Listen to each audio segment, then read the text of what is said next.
Hello everyone, मैं doctor प्रगति गुप्ता और आज इस वीडियो में हम बात कर रहे हैं कुछ ऐसे फूड आइटम्स के बारे में जो आपकी फर्टिलिटी को नुकसान पहुंचा सकते हैं। इवन आपके स्पर्म काउंट पे भी उसका इफेक्ट आता है। तो आज हम वेस्टर्न जो आपके जंक फूड्स हैं उसके बारे में बात ना करते हुए कुछ ऐसे इंडियन फूड्स के बारे में बात कर रहे हैं जो हम बहुत शौक से घर पे इस्तेमाल करते हैं, लेकिन हमारी फर्टिलिटी को वो नुकसान पहुंचाते हैं, आपके स्पर्म काउंट को वो कम कर देते हैं। तो आज हम बात कर रहे हैं उन फूड आइटम्स की जो डेली डाइट में बहुत ईजिली हम यूज कर रहे होते हैं, घर में इस्तेमाल किए जा रहे होते हैं। सबसे पहले आपकी आ जाती है चाय। अब चाय अगर हम ऑप्टिमम अमाउंट में यूज कर रहे हैं तो कोई नुकसान नहीं है, क्योंकि अगर हम 1 से 2 कप पी रहे हैं तो वो कोई नुकसान नहीं देती। लेकिन अगर हम एक्सेसिव इंटेक कर रहे हैं, जैसे कि 3-4 कप पूरे दिन भर में पी रहे हैं या उससे भी ज़्यादा इंटेक कर रहे हैं, खाना खाने के इमीडिएट बाद पी रहे हैं, खाली पेट उठते ही पी रहे हैं, साथ के साथ उसमें चीनी बहुत ज़्यादा डालकर पी रहे हैं, तो वो डेफिनेटली आपकी बॉडी को भी नुकसान पहुंचाती है और आपकी फर्टिलिटी को भी नुकसान पहुंचाती है। क्योंकि जो आपकी चाय है उसके अंदर कैफीन की मात्रा अच्छी खासी पाई जाती है, निकोटीन की मात्रा भी कुछ प्रेजेंट होती है, तो ये ओवरऑल आपके हॉर्मोन्स को इम्बैलेंस करती है और साथ के साथ जो स्पर्म का डीएनए है उसको भी खराब करती है, क्योंकि बॉडी में जो न्यूट्रिशन है उसको ये एब्जॉर्ब नहीं होने देती। स्पेशली जब हम खाना खाने के इमीडिएट बाद चाय पीते हैं या कॉफी पीते हैं तो हमारा जो हीमोग्लोबिन है वो कम होना स्टार्ट हो जाता है, क्योंकि आयरन की एब्जॉर्प्शन रुक जाती है। तो ये प्रैक्टिस हमें नहीं करनी। इसको हम सब्स्टिट्यूट कर सकते हैं कैसे? चाय की क्वांटिटी को लिमिट कर सकते हैं। जब आपको ज़्यादा क्रेविंग हो रही है उस दौरान आप ग्रीन टी से रिप्लेस कर सकते हैं, और चाय में चीनी की जगह आप जैगरी का इस्तेमाल, गुड़ का इस्तेमाल कर सकते हैं। तो ये हमें सारी की सारी चीज़ों का ध्यान रखना है। अब नेक्स्ट फूड आइटम आ जाती है, चाय के साथ आप क्या लेते हैं? बिस्किट खाते हैं, रस्क खाते हैं या फैन खाते हैं। ये सारी की सारी चीज़ें जो क्या है, ये रिफाइंड शुगर से भरपूर है, इसके अंदर मैदा है और आपकी बॉडी को न्यूट्रिशन ना देते हुए ये सिर्फ आपका वजन बढ़ाती है और पेट को भरती है।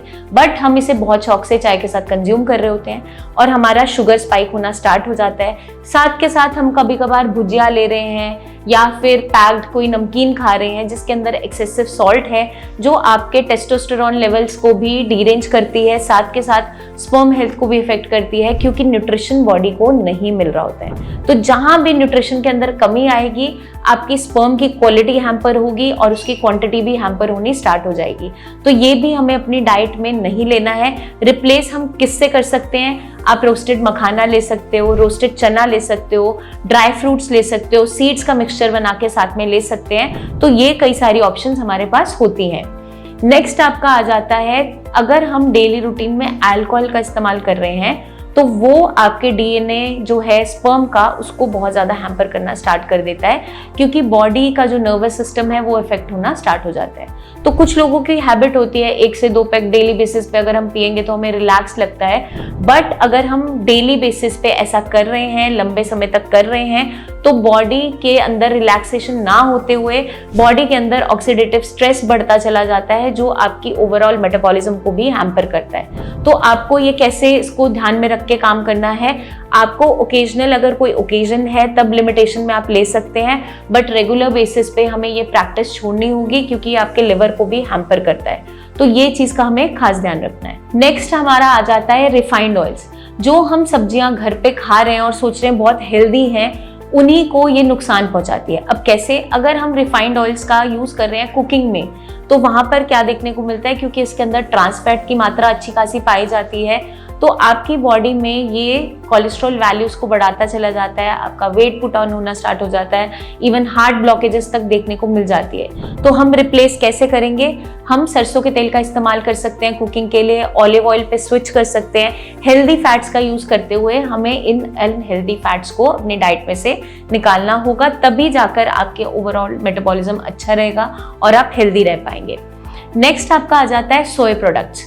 अगर हम soybean, soya chunks, soya milk का इस्तेमाल ज़्यादा करते हैं अपनी डाइट के अंदर, जैसे हम जानते हैं कि प्रोटीन का अच्छा सोर्स है, बट इसमें होता क्या है, सोया के अंदर होता है फाइटो एस्ट्रोजेंस, जो आपकी बॉडी में बहुत ज़्यादा एस्ट्रोजन की मात्रा को बढ़ाते चले जाते हैं और टेस्टोस्टेरोन के लेवल्स को हैम्पर करना स्टार्ट करते हैं। वो डीरेंज होने लगते हैं, वो कम होने लगते हैं और फीमेल हॉर्मोन्स मेल बॉडी के अंदर बढ़ते चले जाते हैं। तो वहाँ पर क्या देखने को मिलता है? डिस्फंक्शन होने लगता है बॉडी के अंदर, इरेक्टाइल डिस्फंक्शन मिल सकता है, पुअर सर्कुलेशन देखने को मिलता है, पूरी तरह से न्यूट्रिशन नहीं मिल रहा, और जब हार्मोनल इम्बैलेंस हो रहा है तो डेफिनेटली फर्टिलिटी इश्यूज वहां पर स्टार्ट हो जाते हैं। तो ये सारी की सारी जो चीजें हैं हम अगर डेली डाइट में से निकाल देते हैं तो हमारी फर्टिलिटी अच्छी रहती है और हमें कोई भी फर्टिलिटी इश्यूज फेस नहीं करने पड़ते।